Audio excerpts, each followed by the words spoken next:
প্রিয় দর্শক, প্রীতি নিন, শুভেচ্ছা নিন। আজকে আমরা যৌথভাবে কথা বলবো। আজকে আমি কথা বলবো না, মূলত আমি কথা শুনবো আপনাদের সঙ্গে।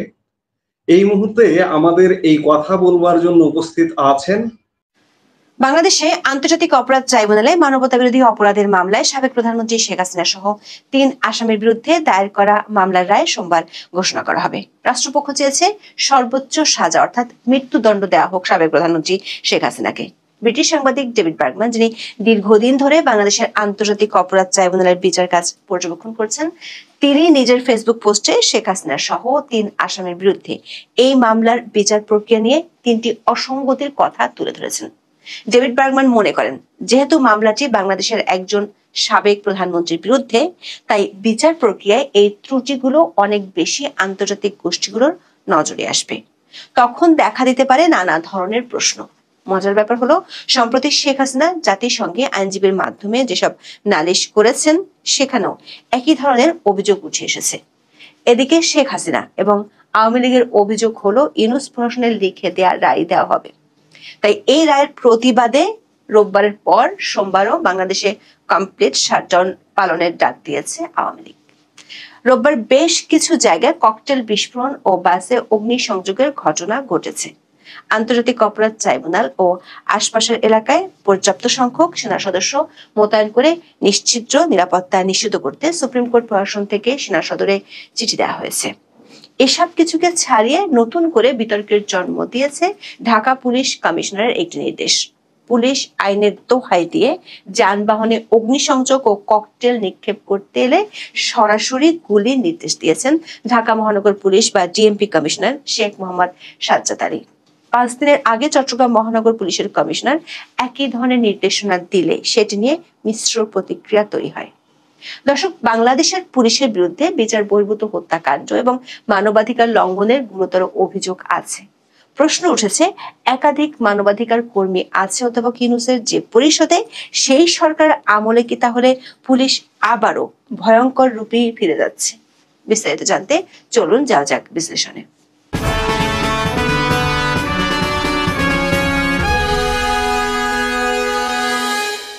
৭১-এর মানবতা বিরোধী অপরাধের বিচারের জন্য বিগত আওয়ামী লীগ সরকারের সময় আন্তর্জাতিক অপরাধ ট্রাইব্যুনাল গঠন করা হয়। 2024 সালের 5 আগস্ট আওয়ামী লীগ সরকার পতনের পর এই ট্রাইব্যুনাল পুনর্গঠন করা হয়। পুনর্গঠিত ট্রাইব্যুনালে শেখ হাসিনার বিরুদ্ধে জুলাই আন্দোলনের সময় সংগঠিত মানবতা বিরোধী অপরাধের ঘটনায় প্রথম মামলা হয়। গত বছরের 17 অক্টোবর পুনর্গঠিত ট্রাইব্যুনালের প্রথম বিচার কার্যক্রম অনুষ্ঠিত হয়। ওই দিনই শেখ হাসিনার বিরুদ্ধে এই মামলায় গ্রেপ্তারি পরোয়ানা জারি করে ট্রাইব্যুনাল। ওই সময় শেখ হাসিনাই মামলাটির একমাত্র আসামি ছিলেন। পরে এবছরের মার্চে সাবেক স্বরাষ্ট্রমন্ত্রী এবং সাবেক আইজিপিকে এই মামলায় আসামি করতে প্রসিকিউশনের করা আবেদন মঞ্জুর করেন ট্রাইব্যুনাল। এবছরের 12 মে ট্রাইব্যুনালের তদন্ত সংস্থা চিফ প্রসিকিউটরের কার্যালয়ে তদন্ত প্রতিবেদন জমা দেয়। এই মামলায় শেখ হাসিনা সহ আসামিদের বিরুদ্ধে 5টি অভিযোগ এনে প্রতিবেদন জমা দেয় তদন্ত সংস্থা। শেখ হাসিনা মাস্টার মাইন্ড, হুকুমদাতা ও সুপেরিয়র কমান্ডার হিসেবে মানবতা বিরোধী অপরাধ সংগঠিত করেছেন বলে তদন্ত প্রতিবেদনে উল্লেখ করা হয়েছে। পরে গত 1 জুন শেখ হাসিনা সহ 3 আসামির বিরুদ্ধে আনুষ্ঠানিক অভিযোগ দাখিল করে প্রসিকিউশন। এরপর নানা আইনি প্রক্রিয়া শেষে গত বৃহস্পতিবার ট্রাইব্যুনাল 17 নভেম্বর রায় ঘোষণার তারিখ নির্ধারণ করে। এই প্রেক্ষাপটে শেখ হাসিনার দল আওয়ামী লীগ অনলাইনে তাদের কর্মসূচি ঘোষণা করে। প্রসিকিউশনের পক্ষ থেকে সর্বোচ্চ শাস্তি মৃত্যুদণ্ড দাবি করা হয়েছে। অন্যদিকে শেখ হাসিনা ও আওয়ামী লীগের পক্ষ থেকে এই রায় পূর্ব নির্ধারিত বলে অভিযোগ আনা হয়েছে। দলটি 2 দিনের কমপ্লিট শাটডাউনের ডাক দিয়েছে। 16 নভেম্বর বেশ কিছু জায়গায় ককটেল বিস্ফোরণ ও বাসে অগ্নিসংযোগের ঘটনা ঘটেছে। আগুন ও হাত বোমা বিস্ফোরণের মতো সহিংস ঘটনার জেরে 4 জেলায় বিজিবি মোতায়েন করা হয়েছে। রোববার বিজিবি সদর দপ্তর এক বার্তায় ঢাকা, গোপালগঞ্জ, ফরিদপুর ও মাদারীপুর জেলায় এই মোতায়েনের খবর দেওয়া হয়েছে। আইসিটি ও তার আশপাশে নিরাপত্তা নিশ্চিত করতে সেনা মোতায়েন চায় সুপ্রিম কোর্ট প্রশাসন। গণমাধ্যমগুলোর খবরে বলা হয়েছে, সেনা মোতায়েনের জন্য ব্যবস্থা নিয়ে সেনা সদরে চিঠি দিয়েছে সুপ্রিম কোর্ট প্রশাসন। এরই মধ্যে ঢাকা মহানগরের পুলিশ কমিশনার একটি নির্দেশ দেওয়ার খবর গণমাধ্যমে ছড়িয়ে পড়লে তা নিয়ে ব্যাপক প্রতিক্রিয়া দেখা দিয়েছে। bdnews24.com এর খবরে বলা হয়েছে, যানবাহনে অগ্নিসংযোগ ও ককটেল নিক্ষেপ করতে এলে গুলির নির্দেশ দিয়েছে ডিএমপি কমিশনার শেখ মোহাম্মদ সাজ্জাদ আলী। রোববার বিকেলে ওয়্যারলেসে কমিশনার এমন নির্দেশনা দেন বলে জানিয়েছেন ডিএমপির অপরাধ বিভাগের একজন উপকমিশনার সহ 3 জন কর্মকর্তা। তবে তারা নাম প্রকাশ করতে চাননি। বিষয়টি বিডি নিউজের কাছে স্বীকার করেছেন ডিএমপি কমিশনার নিজেই। তিনি বলেছেন, ওয়্যারলেসে তিনি বলেছেন, কেউ বাসে আগুন দিলে, ককটেল মেরে জীবনহানির চেষ্টা করলে তাকে গুলি করতে। এটা পুলিশের আইনেই বলা আছে। পুলিশের পক্ষ থেকে দণ্ডবিধির 96 ধারার কথা বলা হচ্ছে, যেখানে বলা হয়েছে ব্যক্তিগত প্রতিরক্ষার অধিকার প্রয়োগকালে কৃত কোনো কিছুই অপরাধ নয়।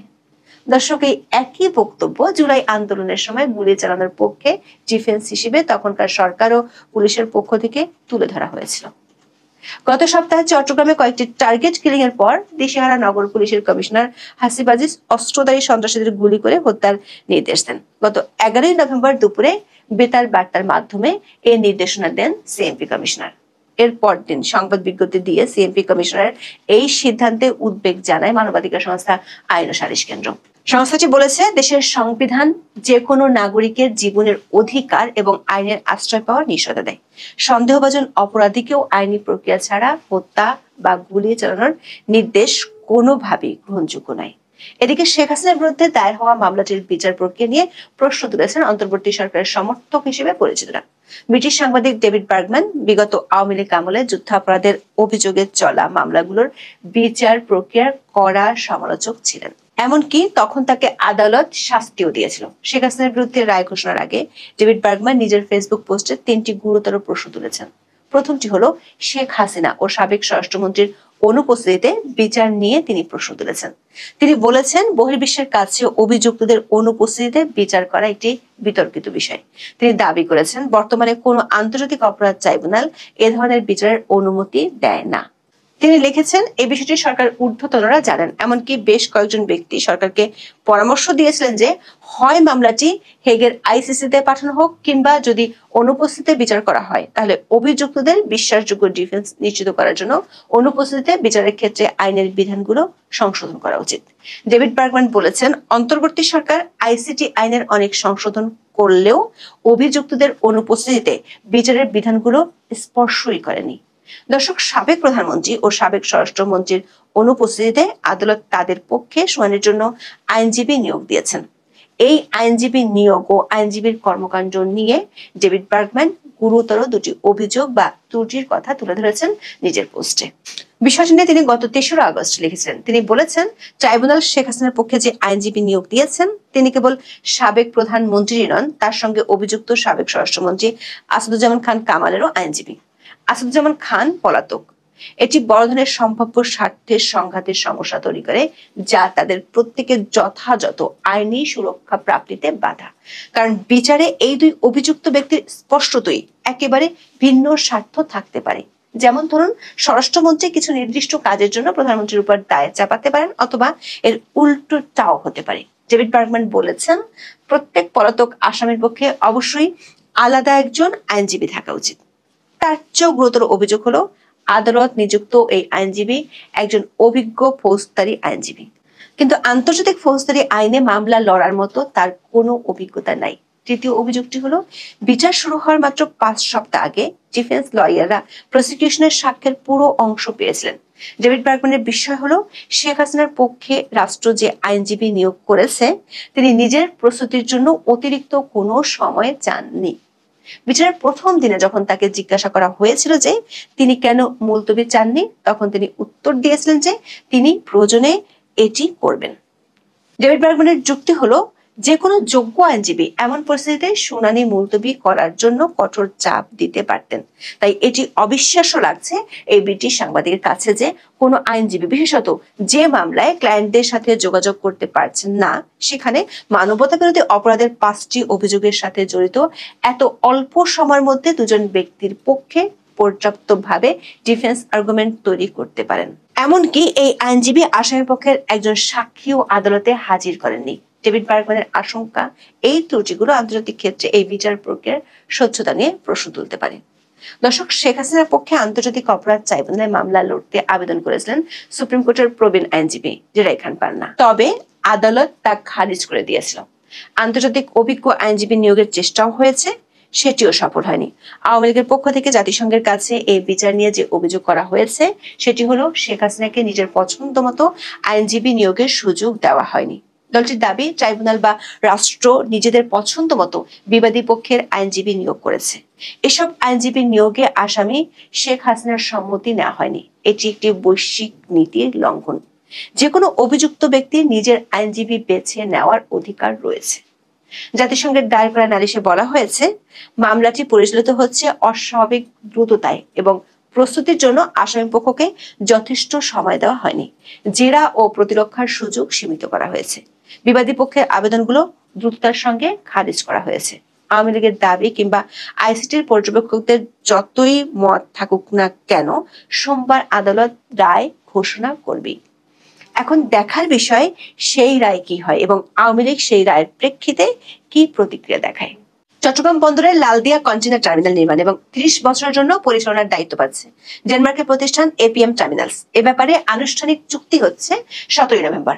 একই দিনে ঢাকার কেরানীগঞ্জের পানগাঁও নৌ টার্মিনালও ছেড়ে দেওয়া হচ্ছে বিদেশি প্রতিষ্ঠানের হাতে। সুইজারল্যান্ডের প্রতিষ্ঠান মেডলক এস এর সঙ্গে হচ্ছে এই চুক্তি। এর বাইরে চট্টগ্রাম বন্দরের নিউমুরিং কন্টেইনার টার্মিনাল বিদেশি ব্যবস্থাপনায় দেওয়ার কাজ অনেকটাই গুটিয়ে আনা হয়েছে।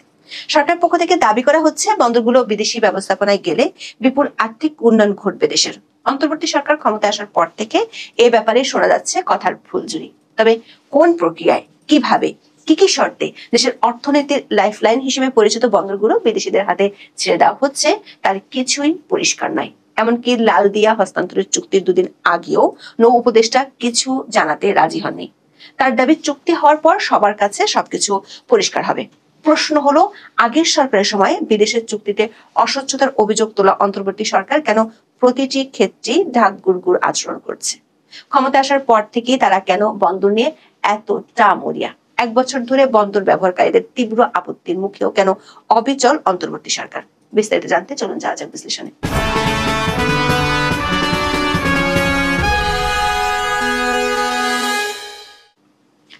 নানান জল্পনা কল্পনার মধ্যে 17 নভেম্বর চট্টগ্রাম বন্দরের লালদিয়া কন্টেইনার টার্মিনাল নির্মাণ এবং 30 বছরের জন্য পরিচালনার দায়িত্ব তুলে দেওয়া হচ্ছে বিদেশি প্রতিষ্ঠানের হাতে। ঢাকার ইন্টারকন্টিনেন্টাল হোটেলে হবে চুক্তি সই অনুষ্ঠান। ডেনমার্কের প্রতিষ্ঠান এপিএম টার্মিনালস এর সঙ্গে চুক্তি করবে চট্টগ্রাম বন্দর কর্তৃপক্ষ। বিডার নির্বাহী চেয়ারম্যান চৌধুরী আশিক মাহমুদ বিন হারুন করবেন সভাপতিত্ব। অনুষ্ঠানের প্রধান অতিথি থাকবেন নৌ উপদেষ্টা অবসরপ্রাপ্ত brigadier general M Sakhawat Hossain. তবে চুক্তিতে কি আছে তা এখনো পরিষ্কার নয়। বিষয়টি নিয়ে আশিক মাহমুদ 12 নভেম্বর একটি সংবাদ সম্মেলন করলেও সেখানে চুক্তির বিষয়বস্তু পরিষ্কার করা হয়নি। শুধু জানান, সরকারি বেসরকারি অংশীদারিত্বের আওতায় নির্মিত হবে এই টার্মিনাল। এজন্য প্রায় 6,700 কোটি টাকা বিনিয়োগ করবে ডেনিশ কোম্পানিটি। চুক্তির সঙ্গে সঙ্গে সাইনিং মানি হিসেবে 250 কোটি টাকা পাওয়াকে বিশাল সাফল্য হিসেবে বর্ণনা করেন বিডার নির্বাহী চেয়ারম্যান। জানান, 3 বছরের মধ্যে নির্মাণ শেষ করে 2029 সালে টার্মিনালটি চালু করার লক্ষ্য নির্ধারণ করেছে সরকার। এরপর 30 বছর টার্মিনালটি পরিচালনা করবে এপিএম টার্মিনালস। পরে উভয় পক্ষ চাইলে আরো 15 বছর চুক্তির মেয়াদ বাড়াতে পারে। ঢাকার পানগাঁও ইনল্যান্ড কন্টেইনার টার্মিনালটিও বিদেশিদের হাতে ছেড়ে দেওয়ার আলাদা চুক্তি হবে একই দিনে। দেশের অতি দুটি গুরুত্বপূর্ণ স্থাপনা কিভাবে কোন শর্তে বিদেশিদের হাতে ছেড়ে দেওয়া হচ্ছে তা সরকারের বাইরে কারো জানা নেই। দৈনিক বণিক বার্তার এক প্রতিবেদনে বলা হয়, চট্টগ্রাম বন্দরের উন্নয়ন ঘিরে অস্বচ্ছ প্রক্রিয়া চুক্তি করা হচ্ছে। বিদেশি অপারেটরের সঙ্গে একাধিক দীর্ঘমেয়াদী চুক্তির পথে এগোচ্ছে অন্তর্বর্তী সরকার। প্রতিবেদনে বলা হয়, এসব চুক্তির খসড়া, বিশেষ করে চুক্তির গ্যারান্টি, ইন্ডেমনিটি, টার্মিনেশন বা পরিবেশ সংক্রান্ত ধারাগুলো সাধারণের সামনে প্রকাশ করা হয়নি। বিশেষজ্ঞরা মনে করছেন, এসব ধারায় অস্বচ্ছতা থাকলে আগামীতে যে সরকারি আসুক তাদের জন্য বোঝা হয়ে উঠতে পারে। বিশেষজ্ঞরা বলছেন, বন্দরের যে কোনো মালিকানা বা পরিচালনা সংক্রান্ত চুক্তি কেবল একটি অর্থনৈতিক সিদ্ধান্ত নয়, বরং এটি জাতীয় নিরাপত্তা, ভূ রাজনীতি এবং রাষ্ট্রীয় সার্বভৌমত্বের প্রশ্ন। এ কারণে চুক্তি সংবেদনশীল ধারা যাচাই বাছাই সহ অংশীজনদের মতামত ও বিভিন্ন ধরনের পর্যালোচনা গুরুত্বপূর্ণ। তবে বর্তমানে হতে যাওয়া চুক্তিগুলোতে কি আছে তা কেউ জানে না। বণিক বার্তার প্রতিবেদনটিতে সংশ্লিষ্টদের অভিযোগের বরাত দিয়ে বলা হয়, চট্টগ্রাম বন্দরের টার্মিনালের চুক্তিগুলোর শর্ত ও বিষয়াদি কিভাবে অনুমোদন দেওয়া হচ্ছে তা নিয়ে স্পষ্ট নীতিগত ঘোষণা নেই। সরকারি সূত্র তথ্য দিচ্ছে না, এমনকি বন্দর কর্তৃপক্ষ আনুষ্ঠানিক বিবৃতি দিচ্ছে না। অন্যদিকে ব্যবসায়ী সংগঠনগুলো বলছে তারা চুক্তির সারসংক্ষেপও দেখতে পায়নি। অভ্যন্তরীণ কয়েকটি সূত্র দাবি করেছে চুক্তিগুলো পিপিপি কাঠামোর উপর ভিত্তি করে হচ্ছে। এক্ষেত্রে বিদেশি অপারেটর বিল্ড অপারেট ট্রান্সফার পদ্ধতিতে টার্মিনাল পরিচালনার অধিকার পাবে, কিন্তু প্রকৃত ক্ষমতা আদৌ কি পুনরুদ্ধার করা যাবে নাকি দীর্ঘমেয়াদে অপারেটররাই নিয়ন্ত্রণ করবে, এ ধরনের বিষয়গুলো অনিশ্চিত। দুটি বন্দর ছেড়ে দেওয়ার চুক্তি চূড়ান্ত করার ক্ষেত্রে কঠোর গোপনীয়তা বজায় রেখেছে সরকার, এমনকি বড় ধরনের অনিয়মের অভিযোগ উঠেছে। বণিক বার্তা লিখেছে, চট্টগ্রাম বন্দরের লালদিয়া কন্টেইনার টার্মিনাল ও কেরানীগঞ্জের পানগাঁও নৌ টার্মিনাল পরিচালনায় বিদেশি অপারেটরের সঙ্গে চুক্তি চূড়ান্ত হয়েছে অস্বচ্ছ প্রক্রিয়ায়। সাপ্তাহিক ছুটির দিনে অনুমোদন, বোর্ডের সদস্য সংখ্যাগত সংকটের মতো প্রশ্ন উঠেছে। চট্টগ্রাম বন্দর কর্তৃপক্ষ একই দিনে তাড়াহুড়ো করে দুটি চুক্তির সিদ্ধান্ত চূড়ান্ত করেছে। এর মধ্যে পানগাঁও কন্টেইনার টার্মিনাল বিদেশিদের হাতে যাচ্ছে 22 বছরের জন্য, আর লালদিয়া কন্টেইনার টার্মিনালের জন্য হবে মোট 50 বছরের কনসেশন চুক্তি। নৌ পরিবহন মন্ত্রণালয়ের সূত্র জানায়, দীর্ঘমেয়াদী কনসেশন চুক্তির নেগোসিয়েশন ও চূড়ান্ত দলিল তৈরির বিষয়ে মূল্যায়ন কমিটির বেশিরভাগ সদস্য জানে না। শুধু চট্টগ্রাম বন্দর কর্তৃপক্ষ, নৌ পরিবহন মন্ত্রণালয় ও পিপিপি কর্তৃপক্ষের কয়েকজন নির্বাচিত সদস্য বিষয়টি জানেন। 7 ও 8 নভেম্বর সাপ্তাহিক ছুটির দিনে গোপনীয়তার সঙ্গে চুক্তির দলিল চূড়ান্ত করা হয়। এতে পুরো প্রক্রিয়া নিয়ে প্রশ্ন তৈরি হয়েছে। মূল্যায়ন কমিটিকে পাশ কাটানোর অভিযোগ উঠেছে। সেই সঙ্গে প্রয়োজনীয় বোর্ড সদস্য ছাড়া অনুমোদন নেওয়া, একই দলের সদস্যদের একই সময় দুটি আন্তর্জাতিক নেগোসিয়েশনে জড়ানো এবং একদিনের মধ্যে মন্ত্রণালয় হয়ে আইন মন্ত্রণালয় পর্যন্ত ফাইল পৌঁছে যাওয়া সবই ছিল নজিরবিহীন। সবচেয়ে প্রশ্নবিদ্ধ দিক হচ্ছে, দুটি মূল্যায়ন কমিটিতে আহ্বায়ক এবং চট্টগ্রাম বন্দর কর্তৃপক্ষের প্রতিনিধি ছিলেন একই ব্যক্তিরা। পিপিপি বিষয়ে অভিজ্ঞ একজন প্রকৌশলী বণিক বার্তাকে বলেন, একই সময় দুই ভিন্ন বিদেশি বিনিয়োগকারীর সঙ্গে দুটি পিপিপি নেগোসিয়েশন করা অসম্ভব এবং নৈতিকভাবেও প্রশ্নবিদ্ধ। পিপিপি চুক্তি অত্যন্ত জটিল, প্রতিটি লাইন, আইনগত বিষয়, কনসেশন শর্ত সবকিছু পুরো কমিটিকে বসে বিশদভাবে পর্যালোচনা করতে হয়। এত দ্রুততার সঙ্গে তাও একই টিম দিয়ে এভাবে কাজ করানো এটি দেশের স্বার্থের জন্য ঝুঁকিপূর্ণ। এ ধরনের চুক্তি পুনর্বিবেচনা করা জরুরি। বোর্ড সভা নিয়েও গুরুতর অনিয়মের অভিযোগ উঠেছে। সভায় প্রয়োজন ছিল 4 জন সদস্যের, অথচ ছিলেন মাত্র 2 জন। আইনে বোর্ডে নীতি নির্ধারণী সিদ্ধান্তে 3-4 সদস্যের ভোট প্রয়োজন, কিন্তু এক্ষেত্রে বোর্ড সভায় উপস্থিত ছিলেন মাত্র 2 সদস্য। বন্দর সংশ্লিষ্টরা বলছেন, আইন অনুযায়ী এটি ত্রুটিপূর্ণ বোর্ডের সিদ্ধান্ত। ন্যূনতম 3 সদস্য ছাড়া এ ধরনের অনুমোদন আদালতে চ্যালেঞ্জ করা যায়। এখানেই শেষ নয়। 9 নভেম্বর বোর্ড সিদ্ধান্ত নেওয়ার পর সেদিনই নৌ পরিবহন মন্ত্রণালয়ে পাঠানো হয় কাগজপত্র। পরদিন 10 নভেম্বর তা আইন মন্ত্রণালয়ে পৌঁছায়। এত দ্রুততম সময়ে এত গুরুত্বপূর্ণ একটি প্রক্রিয়া শেষ করাকে নজিরবিহীন বলছেন সংশ্লিষ্টরা। এসব বিষয়ে সরকারকে প্রশ্ন করেও কোনো জবাব পাওয়া যায়নি। উল্টো নৌ উপদেষ্টা বলেছেন হাস্যকর কথা। এম সাখাওয়াত হোসেন বণিক বার্তাকে বলেন, চুক্তিগুলোর বিষয়ে সবকিছু জানতে পারবেন 17 তারিখ। 6 মাস ধরে স্থানীয় ও আন্তর্জাতিক পর্যায়ের আইনজীবী, বিশ্ব ব্যাংক সংশ্লিষ্ট বিশেষজ্ঞ সহ সবাই চুক্তির প্রক্রিয়াগুলোয় যুক্ত রয়েছেন। চুক্তির আগে কোনো কিছু প্রকাশ করা সম্ভব নয়। চুক্তি স্বাক্ষর হওয়ার আগে আমার পক্ষে কোনো কিছু বলা সম্ভব নয়। অর্থাৎ এক কথায় হাইকোর্ট দেখিয়ে দিয়েছে সরকার। কথায় কথায় স্বচ্ছতার কথা বলা অন্তর্বর্তী সরকার এখন মুখ খুলতেই নারাজ। উপদেষ্টা বলছেন, দেশের অর্থনীতির লাইফলাইন কোন কোন শর্তে বিদেশিদের হাতে তুলে দেওয়া হলো সেটি দেশবাসী জানতে পারবে চুক্তি হয়ে যাওয়ার পর। প্রশ্ন হলো, চুক্তি করে ফেলার পর বিষয়বস্তু জেনে কি করার থাকবে দেশবাসীর? বন্দর ব্যবহারকারী সব পক্ষকে অন্ধকারে রেখে কেন শুধু বিদেশি কনসালটেন্টদের পরামর্শ মেনে বন্দর হস্তান্তর করতে যাচ্ছে সরকার? দর্শক, এই 2 বন্দরের পর চট্টগ্রাম বন্দরের নিউ মারিন কন্টেইনার টার্মিনাল বা এনসিটিও বিদেশি ব্যবস্থাপনায় দেওয়ার তোড়জোড় শেষ করে আনা হয়েছে। ডিসেম্বর নাগাদ এটি ডিপি ওয়ার্ল্ডের কাছে বুঝিয়ে দেওয়া হতে পারে। দেশের সবচেয়ে আধুনিক কন্টেইনার হ্যান্ডলিং স্থাপনাগুলোর একটি হলো এনসিটি। সেখানে প্রতিদিন কাজ করেন হাজারো শ্রমিক কর্মচারী। আন্তর্জাতিক মান বজায় রেখে গত 17 বছর ধরে এটি পরিচালনা করছে দেশীয় প্রতিষ্ঠান। চট্টগ্রাম বন্দরে মোট কন্টেইনারের 44% ওঠানো নামানো হয় এই টার্মিনাল দিয়ে। 2007 সালে যেখানে এটি জাহাজের গড় অবস্থানকাল ছিল 10 থেকে 12 দিন, বর্তমানে তা নেমে এসেছে মাত্র 2-2.5 দিনে। এদিকে নিউ মারিন কন্টেইনার টার্মিনাল বিদেশি প্রতিষ্ঠানকে দেওয়ার উদ্যোগকে কেন্দ্র করে উত্তাল হয়ে উঠেছে চট্টগ্রাম। বন্দরের ভেতরে বাইরে প্রতিদিন চলছে বিক্ষোভ, মানববন্ধন ও প্রতিবাদ কর্মসূচি। বিষয়টি বন্দর কেন্দ্রিক আন্দোলনের সীমানা ছাড়িয়ে জাতীয় রাজনীতিতেও জায়গা করে নিয়েছে। অনেকেই মনে করেন অন্তর্বর্তী সরকার সিদ্ধান্তে অনড় থাকলে এনসিটি নিয়ে অস্থিরতা আরো বাড়বে। নিউ মারিন কন্টেইনার টার্মিনাল সহ চট্টগ্রাম বন্দরের স্থাপনা বিদেশিদের কাছে হস্তান্তর বন্ধে কঠোর কর্মসূচির হুঁশিয়ারি দিয়েছে শ্রমিক কর্মচারী ঐক্য পরিষদ বা স্কপ। সংগঠনের নেতারা বলছেন, সিদ্ধান্ত পরিবর্তন না করলে হরতাল অবরোধের মতো কর্মসূচি দেওয়া হবে। স্কপ নেতারা লালদিয়া বন্দর হস্তান্তরের বিরোধিতা করেছেন। প্রশ্ন হলো, নানামুখী অস্থিরতায় ডুবে থাকা দেশে অন্তর্বর্তী সরকার বন্দর বিদেশিদের কাছে হস্তান্তরের জন্য এত কেন মরিয়া? অন্তর্বর্তী সরকার ক্ষমতা আসার পর থেকে এই বিষয়টিকে টপ প্রায়োরিটিতে রাখার কারণ কি? অধ্যাপক ইউনূসের সরকার ক্ষমতা আসার পরপরই চট্টগ্রাম বন্দর বিদেশি প্রতিষ্ঠানের ব্যবস্থাপনায় দেওয়ার বিষয়টি নতুন করে আলোচনায় আসে। শুরু থেকে তৎপর হয় নৌ পরিবহন মন্ত্রণালয়। ক্ষমতার 2 মাস না যেতেই মন্ত্রণালয় চট্টগ্রাম বন্দরে বিদেশি অপারেটর নিয়োগের ইঙ্গিত দেয়। যুক্তি হিসেবে তুলে ধরা হয় দারুণ এক গল্প। নৌ উপদেষ্টা গত বছরের 8 অক্টোবর চট্টগ্রাম বন্দরে বিদেশি অপারেটর নিয়োগ করে চট্টগ্রাম বন্দরকে সিঙ্গাপুরের বন্দরের মতো বানিয়ে ফেলার স্বপ্ন দেখান। এরপর বিভিন্ন সময় কোনো রাগঢাক না রেখে বন্দর বিদেশি ব্যবস্থাপনায় দেওয়ার ঘোষণা শোনা যায় সরকারের কর্তা ব্যক্তিদের মুখে। অবশ্য নৌ পরিবহন মন্ত্রণালয় যে প্রধান উপদেষ্টা অধ্যাপক মোহাম্মদ ইউনূসের নির্দেশনায় বাস্তবায়ন করছে তা পরিষ্কার হয় চলতি বছর। ডক্টর মোহাম্মদ ইউনূস গত 14 মে পরিদর্শন করেন চট্টগ্রাম বন্দর। এরপর এক অনুষ্ঠানে বিদেশি অপারেটরদের বন্দর পরিচালনার দায়িত্ব দেওয়ার প্রসঙ্গ টানেন। প্রধান উপদেষ্টা বলেন, আমি সাখাওয়াতকে বলেছি, আমি আর শুনতে চাই না অমুক তারিখের মধ্যে সব দিয়ে দিতে হবে। যারা বন্দরের ব্যবস্থাপনায় অভিজ্ঞ, পৃথিবীর সেরা যারা, তাদের দিয়ে এই কাজ করাতে হবে যেভাবেই হোক। মানুষ যদি রাজি না হয়, জোরাজুরি নয়, রাজি করেই করতে হবে, কারণ এটা এমন এক বিষয় পুরো জিনিস শুনলে রাজি না হওয়ার কোনো কারণ নেই। এরপর 6 জুন জাতির উদ্দেশ্যে দেওয়া ভাষণে একই কথা জানান প্রধান উপদেষ্টা। দাবি করেন, যাদের সঙ্গে যোগাযোগ করেছি তারা বন্দর ব্যবস্থাপনায় বিশ্বের সেরা, সবচেয়ে অভিজ্ঞ।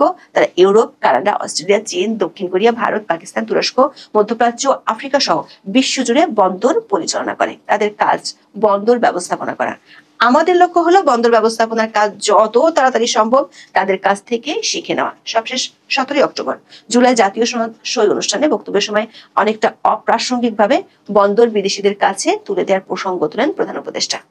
ডক্টর ইউনূসের এসব বক্তব্যে পরিষ্কার, দেশের বিভিন্ন বন্দর পরিচালনার জন্য বিদেশি অপারেটর নিয়োগের মূল পরিকল্পনা তারই।